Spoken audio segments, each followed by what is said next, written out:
All right, on the flip side here, concerns for Clemson.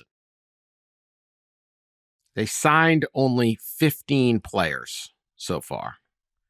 They're ranked 31st, 36, different stuff with the recruiting sites, 31st on Rivals. Dabo Swinney's comparing it to his first class, which only had a dozen. I think he called them the Dandy Dozen. Calls them a special group. I am sure they are all quite special and quite dedicated. But this is the lowest rated group since 2010 for Clemson. And this is not a school that uses the transfer portal. They signed 15, like Colorado signed 14. But we know how they look at recruiting. One of their bigger decommits was a 4-star safety from North Carolina who flipped over to Michigan, and he was on WBTV in Charlotte. And he said, this is why. He said, the recruiting class wasn't that good at Clemson. I was the only DB at the time, so didn't really see a bright future with that.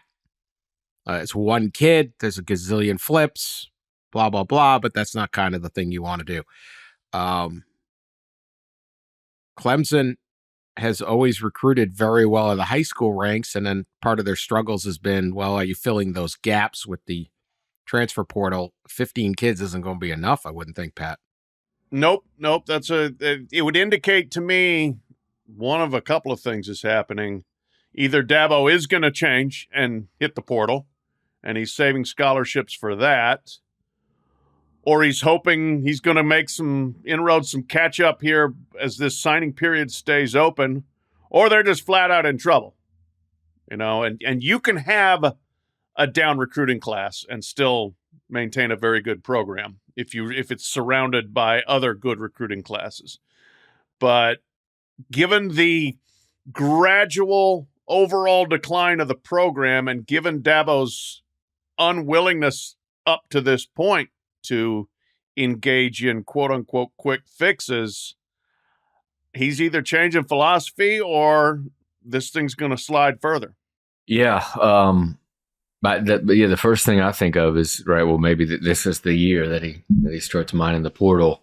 I think I want to say 2 transfers that he's brought in the last few years. And one of them was previously already there.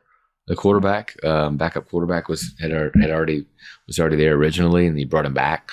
And it's not like he hasn't. We talked about this before. It's not like he hasn't tried, right? Because they've been in the mix for some guys. I know they were in the mix for a couple of offensive linemen maybe last offseason, and just didn't get them. I always tell the story of sitting in his office maybe 2 years ago, and I think I said, like, when are you going to start, getting transfers in? And he said, well, Ross, when people start leaving, but nobody's leaving, I don't have room.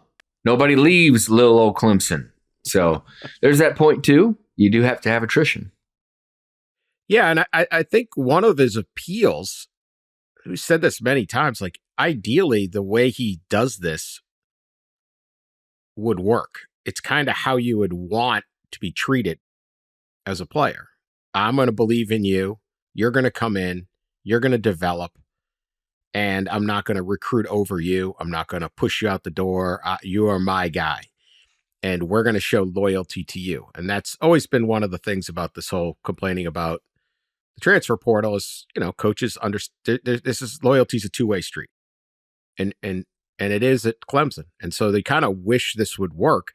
What's kind of interesting to me is that, and obviously we don't know who they're going after, but clearly players aren't flocking to that philosophy.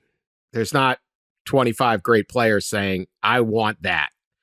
And that's kind of interesting to me because that should be a really nice appeal on a recruiting thing is what he's selling. And it doesn't seem to be finding a ton of buyers right now. So we'll see who they add. I'm sure they'll add some more players, but it's not like, it's almost like 97 of the top 100 players are gone.